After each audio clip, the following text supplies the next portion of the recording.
So you don't think we're going to see a third-party candidate then, or do you, even though it is a vote for Hillary Clinton then governor?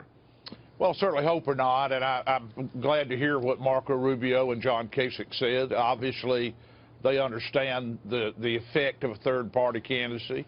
I mean, you might as well just vote for Hillary Clinton if you're going to vote for a third-party candidate. Yeah, and Guy Benson on set today, you agree with that? Well, I think that based on some of the reports we're seeing, there are a number of people within the party and the conservative movement who are trying to recruit someone to run as a third-party or independent candidate. They're struggling to find someone with any name recognition or juice who's willing to do so.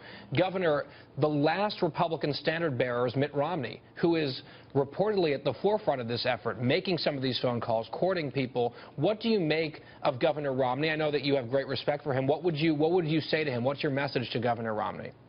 Well, I think he's doing the wrong thing. Look, I like Mitt. Mitt and I served together as governors. He's a good person. He's a really a high-type person. But I just think this is wrong for our country. We don't need a third term for Obama, and that is exactly what Hillary Clinton will be, a third term for Obama on steroids. And the country can't stand that. We've gone from just over $10 trillion in national debt to over $19 trillion in less than 7.5 years.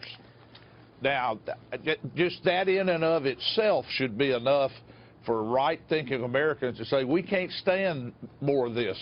You know, Guy, it's not a coincidence. 2/3 of Americans think our country's going in the wrong direction. Yeah. 2/3. So it's a whole lot of people that aren't Republicans. It's a big Independents number. and Democrats, too. Yeah. Governor, in terms of unity, then, has anybody called Governor Romney on the phone and said, cut it out? Because at least, even if you don't like Donald Trump, a lot of his most vocal, even opponents, say the Bush family, they've been quiet so far. Like, it's one thing to just to not campaign for him, but altogether different to be vocal and out there like Mitt Romney going on Facebook last week. Well, there are a lot of people in our party who are not comfortable with Donald Trump, who I hope will get comfortable with him. Look, life's a series of choices, and we're down to whether it was your preference or not. We're down to the choice between Hillary Clinton and Donald Trump. One of the two of them is going to be president of the United States. With that choice, I'm for Donald Trump every time. We have a lot of people in our party who were uncomfortable with Trump, maybe because they didn't think he could win. Well, that's behind us. He's going to be our nominee. Secondly, maybe they don't know what he stands for on issues or are uncomfortable. He's got some work to do there. But, you know, over 90% of Republicans voted for Mitt Romney, voted for John McCain. We have to have that percentage of Republicans to vote for Donald Trump and then go out and win among independents. And in this election, Hillary Clinton has got tremendous problems politically. Yeah. So Donald Trump can win. But he can't win if our party doesn't support him, if people don't come together. So I'm hoping they will. I remember 1976 very well, when many Republicans after the convention who had been for Reagan said they weren't going to vote for Ford. Ford was behind 33 points. On Election Day, 2.5 months later, he lost by 2 points because Republicans came home, conservatives came home. I hope we're going to see that happen this time. That's the concern, is that Ford still lost. Well, I don't think we're going to have Trump down 33 points. If Donald Trump can make up 31 points, he's going to win in a landslide. Yeah.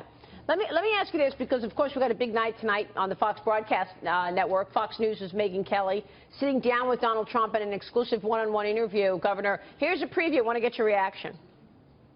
But you are so powerful. You are so powerful now. I don't view myself as that. I mean, I view myself as a person that, like everybody else, is fighting for survival. That's all I view myself as. And I really view myself now as somewhat of a messenger. You know, this is a massive thing that's going on. These are millions and millions of people that have been disenfranchised from this country. It's true, but they're listening to you, and they're taking their cue from you.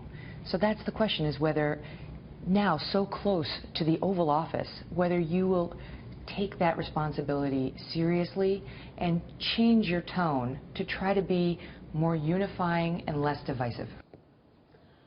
Governor, do you think Trump needs to change his tone? Well, look, he's got his own personality, and that's the way it's going to be. I do think it is helpful for him when he does like he did a few days ago, a couple of weeks ago. He made a very serious speech on foreign policy.